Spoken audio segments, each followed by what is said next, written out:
Assalamualaikum warahmatullahi wabarakatuh.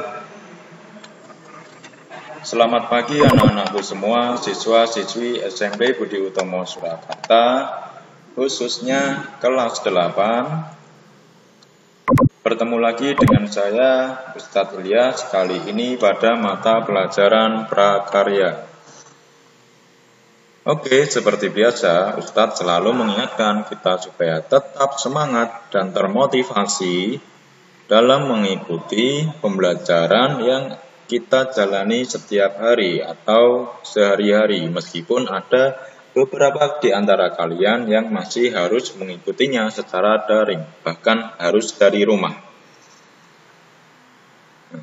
Kemudian, Ustadz juga tidak bosan-bosannya mengingatkan kita supaya tetap bisa menjaga protokol kesehatan, selalu jalankan protokol kesehatan, selalu berolahraga, menjaga kebersihan, makan makanan yang bergizi, dan usaha-usaha lain yang bisa kita lakukan untuk menjaga kesehatan kita. Oke, di minggu lalu kita sudah belajar tentang penjernihan air. Tetapi pada minggu kemarin kita baru sampai ke maksud atau pengertian air bersih itu sendiri. Ya, jadi kemarin Ustadz menjelaskan gimana sih yang dimaksud air yang bersih itu, atau dari warnanya saja, kemudian atau dari baunya saja, atau apa. Nah, itu sudah Ustadz jelaskan pada video di pertemuan sebelumnya. Mungkin kita sedikit review atau ya flashback ke materi sebelumnya. Jadi intinya syaratnya ada 3 ya, ada syarat fisik. Kemudian kalau syarat fisik itu yang nampak menggunakan panca indera. Kemudian ada syarat kimia, jadi dari unsur kimianya dilihat bagaimana kandungannya. Kemudian yang terakhir adalah syarat biologi. Jadi intinya air harus bersih dari mikroorganisme atau bakteri. Ya. Harus bersih dari mikroorganisme atau bakteri dan lain-lain. Seperti itu. Nah, untuk hari ini kita mulai masuk ke penjernihannya. Oke, langsung saja kita masuk ke materi. Jenis-jenis penjernihan air. Penjernihan air merupakan usaha untuk mengubah air kotor menjadi air bersih. Proses penjernihan air ini biasanya dilakukan untuk menyisihkan sebanyak mungkin zat pengotor yang ada di dalam air. Apapun itu, mungkin bisa lumpur, kotoran, kemudian mungkin ada sampah yang ikut terbawa di dalam air itu. Ya, intinya itu kita bersihkan, kita jernihkan, kita saring supaya nanti airnya bisa menjadi bersih dan layak untuk dikonsumsi, baik itu mungkin untuk konsumsi minum, kemudian membuat makanan yang memakai air atau untuk mandi dan lain-lain seperti itu. Untuk tekniknya yang pertama ada penjernihan air secara alami. Nah, penjernihan air dengan biji kelor atau Moringa oleifera. Penjernihan dengan cara ini sangat mudah dilakukan, apalagi untuk daerah yang banyak ditumbuhi tanaman kelor. Bahan utama yang digunakan adalah biji kelor yang sudah tua dan kering. Nah, penjernihan air dari bahan alami sederhana. Nah, kalau tadi dengan biji kelor, jadi itu sangat singkat, jadi kita hanya membutuhkan itu saja. Nanti sudah bisa untuk digunakan sebagai penjernih air. Tinggal nanti kita bagaimana mengaplikasikannya. Nah, jadi harus memakai teknik-teknik yang tepat supaya air yang kita jernihkan itu benar-benar bisa bersih, jernih. Tapi kalau hanya dengan menggunakan ini saja mungkin tidak bisa untuk menyaring kotoran-kotoran. Jadi mungkin perlu teknik yang lain. Nah, oke, kita lanjut dulu ke materi berikutnya atau ke slide berikutnya. Ya ini penjernihan, masih penjernihan air secara alami, tapi untuk kali ini penjernihan air dari bahan alami secara sederhana. Nah ini. Jadi, penjernihan air dari bahan alam dapat dilakukan dengan cara sederhana dengan memanfaatkan alat dan bahan yang sederhana pula. Alat dan bahan yang digunakan adalah 2 buah drum, kemudian ijuk, kemudian pipa PVC berdiameter 0,75 inci, kemudian keran air, arang, kerikil, pecahan batu bata, gergaji, cangkul, parang, besi, bor, kuas, dan ember. Itu peralatannya.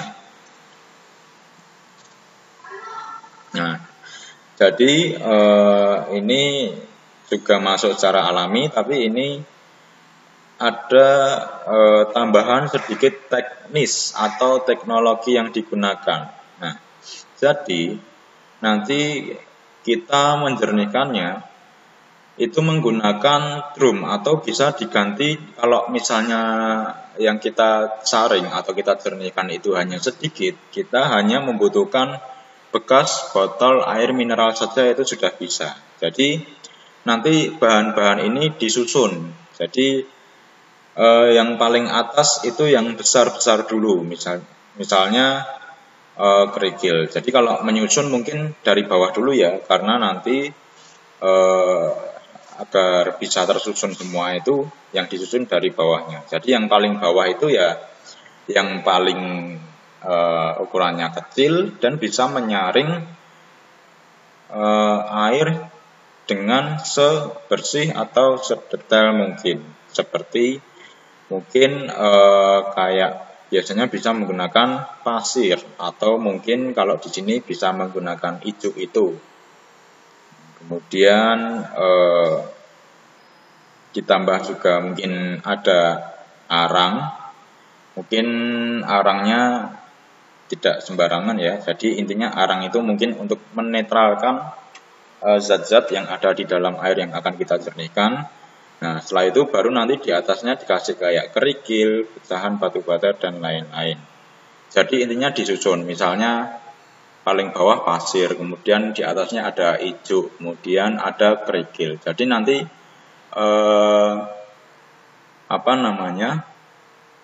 mungkin di bawahnya pasir itu masih bisa ditambahkan lagi seperti mungkin kapas dan lain-lain. Nah, jadi intinya nanti dari atas itu kita nyarinya yang besar-besar dulu. Misalnya waktu kita tuangkan air yang kita jernihkan itu yang kesaring yang kotoran besar-besar, misalnya ada sampah plastik, sampah daun, dan lain-lain. Nah, itu tersaring dengan adanya kerikil dan lain-lain.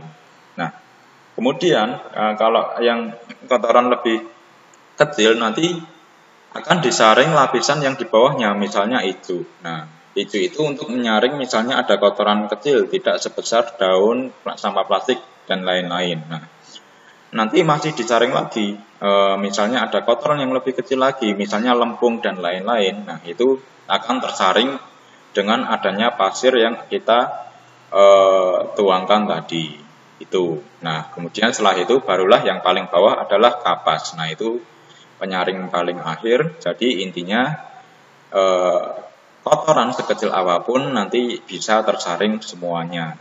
Nah, kalau kapas kan mungkin air yang keruh saja mungkin jika disaring dengan kapas bisa menjadi jernih. Jadi ditaruhnya di paling bawah itu. Nah itu alat penjernihan secara sederhana, secara alami. Nah kalau secara kimia biasanya ya ini ya materi yang untuk yang selanjutnya yaitu penjernihan air secara kimia. Penjernihan air secara kimia biasanya dilakukan untuk menghilangkan partikel yang tidak mudah mengendap seperti koloid, logam berat, senyawa fosfor, dan zat organik beracun. Nah, kalau fisika ini filtrasi. Ini penyaringan. Nah, jadi kalau yang secara kimia tadi kita menyaring untuk menghilangkan ini partikel yang tidak mudah mengendap. Nah, itu penjernihan secara kimia. Kalau secara fisika yaitu dengan filtrasi atau penyaringan. Dengan filtrasi atau penyaringan. Kemudian ada juga flotasi. Kalau filtrasi itu penyaringan proses dalam menjernihkan air yang dilakukan dengan memisahkan partikel tersuspensi sebanyak mungkin agar tidak mengganggu proses berikutnya. Jadi itu masuknya ke filtrasi. Sedangkan kalau flotasi atau pengapungan merupakan proses penjernihan air yang biasanya digunakan pada zat atau bahan-bahan yang mengapung seperti minyak, lemak maupun zat lain. Nah, biasanya kan kalau minyak kan posisinya kalau di dalam air kan di atas, jadi kayak mengambang, ada minyak-minyaknya gitu. Nah, itu penjernihannya dengan cara flotasi. Kemudian adsorpsi. Nah, proses adsorpsi atau penyerapan merupakan proses pemisahan zat terlarut di dalam air dengan menambahkan adsorben. Nah, seperti itu. Oke, insya Allah itu yang bisa Ustadz sampaikan pada hari ini. Banyak salah dan kurangnya, Ustadz mohon maaf sebesar-besarnya. Alhamdulillah, jazakumullahu khairan. Akhiru qouli hadza. Wassalamualaikum warahmatullahi wabarakatuh.